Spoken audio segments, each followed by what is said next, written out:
Hello everybody watching this video. My name is Tyler Ellison, and today I want to talk to you about my own experience as a channeling different extraterrestrial societies and some of the amazing things I have observed and experienced directly through this connection that I have to these other beings, and also some of the challenges that I myself have experienced as a human being working to transcend limitations and deconstruct belief systems that create limitations in relationship to the channeling process. I first started channeling in 2015, and this was to actually write a story. I wanted to channel out a fictional creative story. And I was channeling the story quite well until I began to judge the material.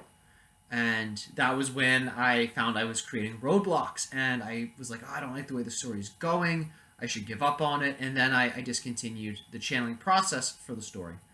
Fast forward maybe like a couple weeks, and I have a very powerful dream experience where I'm visited by these shape-shifting light beings.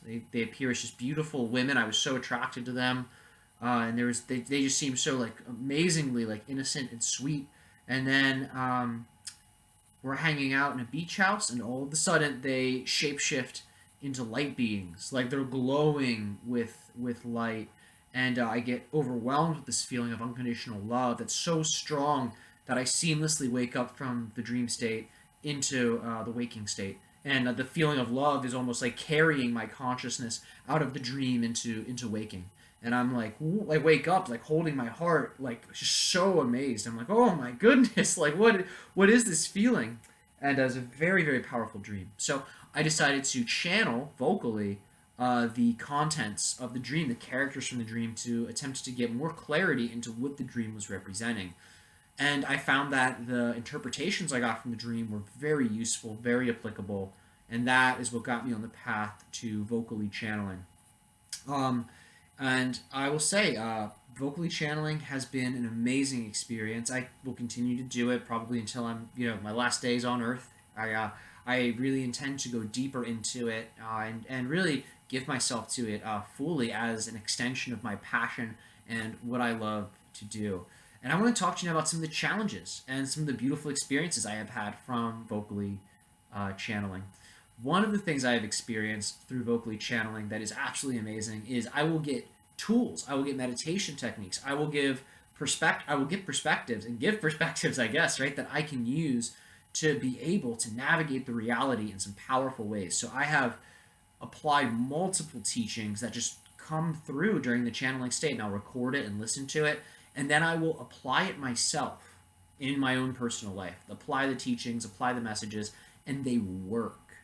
That is the interesting thing. They work incredibly well, and they allow for amazing synchronicities to come through. They allow for me to be able to overcome all types of challenges, and they enhance my natural sixth sense, empathic, intuitive, multidimensional abilities. And that has been something that's been very exciting. Since I have been channeling more recently, because I took about maybe like 5 months off, approximately, about 5 months off, I stopped channeling, and in a vocalized way. And as I've gotten back into it, I found I could just go so much deeper, and the information coming through ultra applicable. It has absolutely helped me manifest amazing synchronicities. It has increased my intuition to the point where I've like woken up, like I like wake up out of bed, and then I get up. I'm like, oh, it's 9:40, and then I'll like look at my clock, and it's like 9:40. I'm like, oh, what do you know?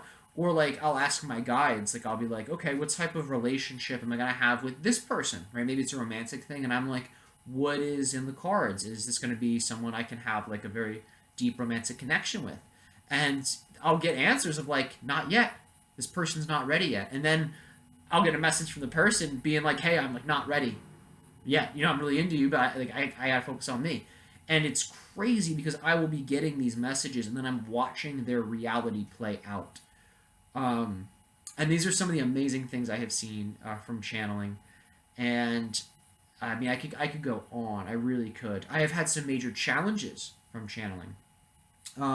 It really involves trust, and it involves the healing of the shadow. So I'll attempt to channel a being, right? Like let's say I'm channeling beings from Sirius, or I'm channeling the Yael. That was a very recent experience for me. these beings typically are operating in a very high frequency.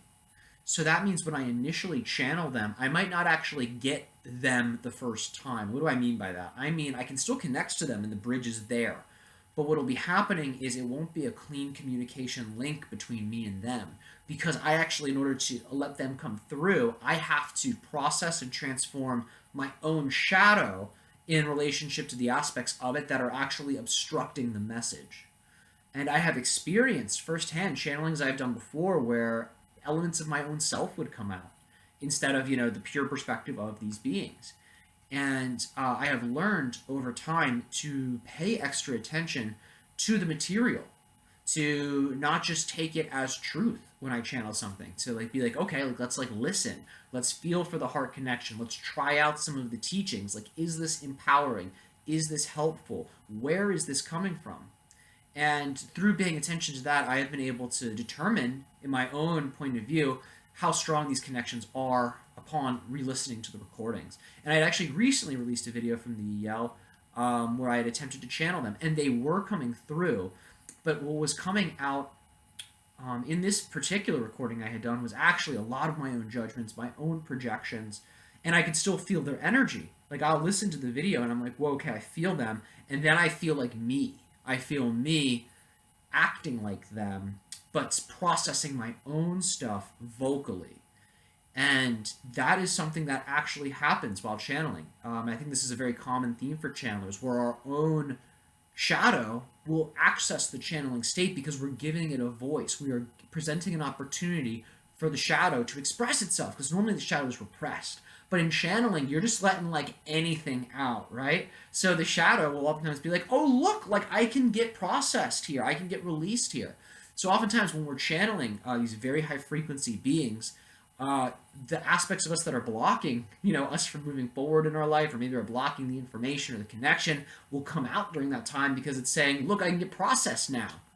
And I posted a video of a Yale channeling I did, and I recently took it down because I was listening to it and I was like, this isn't fully them. There's a lot of me getting in here. And as someone who is claiming to channel extraterrestrial societies, I cannot afford to be claiming that this is the source of the information when I can hear, my own process, my own shadow interjecting, its presence into the message. Because that can get very confusing for people, because they can listen to that and be like, okay, and then they might apply my shadow instead of teachings. And this is a very real thing, and I think it's important to talk about, because these informations, these messages, I want to share them because I am so in love with these beings, and I have seen their magic work in my life. I have astrally journeyed and connected with them. I've had psychic healings performed on me by these beings in these astral journeys. And I've had them actually give me messages. I've had profound, very real messages, spiritual teachings come from these beings when I journey to them astrally. And then again, the teachings are integrated and realized when I'm channeling, because I'll be able to channel them when the connection's cleared and apply the teachings and watch their effects unfold. So those are some of the biggest challenges that I have found. Is the shadow interjecting, seeking expression and seeking purification while someone's in the channeling state. Some other challenges I have had while being a vocal channel is trusting the information and sinking into the heart, because what I've found is that the mind will want to predict what is going to be said. It'll be like, I need to know what's going to come out so that way I can feel safe and I can feel okay, and I won't mess up. Because there's this fear that I've experienced in my own channeling process of my mind fearing of saying something wrong. And this is alluding to the idea that my mind on some level believes it's the thing creating it. And it believes it in a way where it feels it must try to control the information or censor the information or manipulate the information so it fits the mind's projection of what's good. And overcoming that is such a big process. So part of the channeling state is creating a lot of relaxation and dropping the mind into the heart and letting the heart be the center focus of the connection, do the thinking from the heart. But again, when you're in the channeling state, you're not really doing any thinking. You're more or less, at least for me, I'm observing thoughts, I'm observing the information. and I'm just letting myself automatically speak. That's really what I experience channeling to be. I'll like see ideas come into my head, and then I see myself speaking them. Um, I'll just be watching myself speak, having no idea what I'm saying or what I'm about to say. And that's really what I experience the channeling state as. And it's when the mind gets in the way that it becomes clouded. And the mind, again, will just try to control, it'll try to interject, it'll try to censor. Um, and it's fine. This is a very natural aspect of channeling. And I think for anyone out there who is aspiring to be a channel, these are some of the obstacles you will have to overcome. Your own shadow, which will definitely get triggered 100%, because if you have stuff within you that's not resonating with these beings and you're saying, I'm going to connect with you, and you're doing everything you can to connect with them, you're going to have to process it. There's no other way around it. That's like the trade-off. It's like, okay, you can channel these epic beings, but like, you got to heal your own stuff. That's really what these beings are asking us to do. It's like, sure, like we can have greater contact, but like you have to get that out of the way. And it's a great trade-off because it grows us, it evolves us spiritually. And I got to say, as my own practice of channeling has been my primary spiritual practice for self-evolution. Now, I do a lot of other stuff to facilitate the channeling state, and I'm going to get into this in this video as well. It's a comprehensive video on my own process so you can be more inspired and have more tools in your tool belt to be able to dive into deeper levels of channeling.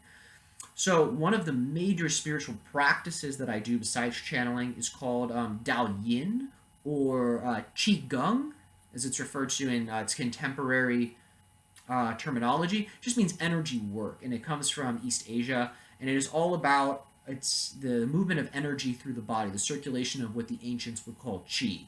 And it focuses on the 5 elements of the Tao, which are fire, water, wood, earth, and metal, and each of the organs represent those different elements. So the processes involved in these practice is charging up these organs, and eventually using tantric techniques, using planetary energy, star energies to charge up these organs, which they say in the Tao relates to the consciousness. So the organs get charged up. You're charging them with the corresponding stars and planets. You can use your own. I use tantric energies and techniques to really charge them up. So that's sexual energy. Those of you that don't know about tantric teachings, you can charge them up with your own sexual energy to multiply them. And then eventually in this system of Dao Yin, you create a spiritual body. You create an astral body that you can travel with. And what I do as part of my channeling process is I actually send the astral body to these societies. I journey to these ships, I journey to these stars, and I do energetic exchanges, energetic meditations with these beings. And oftentimes they'll heal me. Sometimes they'll give me medicines, or they'll give me substances to consume in my energy body. Oftentimes we'll exchange energy from the heart, and I'll get teachings from them. Even before I channel them, they will give me like tons of messages. And then I bring the energy body back in when I'm done. I bring it back in through the crown into my physical body, and I charge the physical body up with all these new teachings, and then I find I'm typically able to channel them. And that is my process. So channeling is my main spiritual practice, but it is these Dao Yin techniques that are supplementary practices. They help me to stay in a very high vibrational state where I have more energy, I need less food, I need less sleep. It's much easier for me to not get stressed. I tend to feel very good all of the time unless I eat something very naughty that it really isn't good for me. Those are really the benefits of the Dao Yin practice. And the one I use is called the Universal Healing Tao System. And it's based in Thailand, and they teach everything I just mentioned. They teach, all those supplementary practices, whether it be tantric stuff, star alchemy, charging up the organs with love, so you can charge up your being with love. All of this is taught through the Universal Healing Tao system, and that is my supplementary practice to help me channel. So my advice is, if you have a society, you're like, I want to channel them, and you find that you're being blocked in the channeling state, use some of the content from this video. Understand maybe there's another way for you to deepen that connection to the society before you channel them. Maybe the society, those beings, are triggering your own shadow. So doing some sort of healing work to uncover the belief systems, to go deeper in yourself, can also be something that'll really help you dive into that connection. And this is some of the amazing benefits I have experienced from channeling, and also too some of the challenges I have faced. So I hope me reflecting these experiences and articulating them to you has been useful, and I hope that you enjoy the videos that I make and understand that I'm doing everything I can to make sure this information stream is clear, because that is all I want. All I want is to deliver beautiful information that is applicable to my own life and is also applicable to yours in a universal sense, that is free from the tainting of negative belief systems. That's really it. I want that real medicinal energy to come through. That's what I desire for myself and for anyone who listens to my content. That is what I desire for all of you too, that you can take whatever you need from these teachings, from these channelings, to be able to move forward and be empowered in your own life and your own process. So I love you all so much.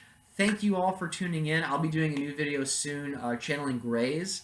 So stay tuned for that. I am very excited. I can tell I'm supposed to channel them. I've had multiple synchronicities showing up indicating that this is the next group for me to bring in.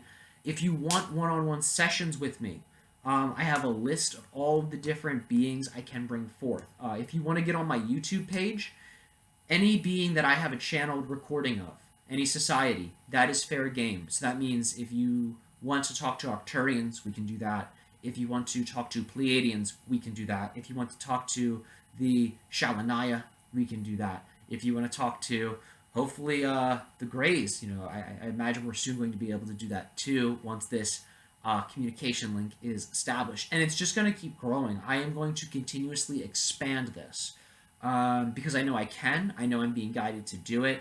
And it is so exciting because I love applying all of these different teachings in my own reality. Because the benefits are there, baby. I see some crazy, amazing synchronicities every day directly related to the application of this content. So, everyone, have a great day. Much love to all of you, and much thanks for your support and your attention.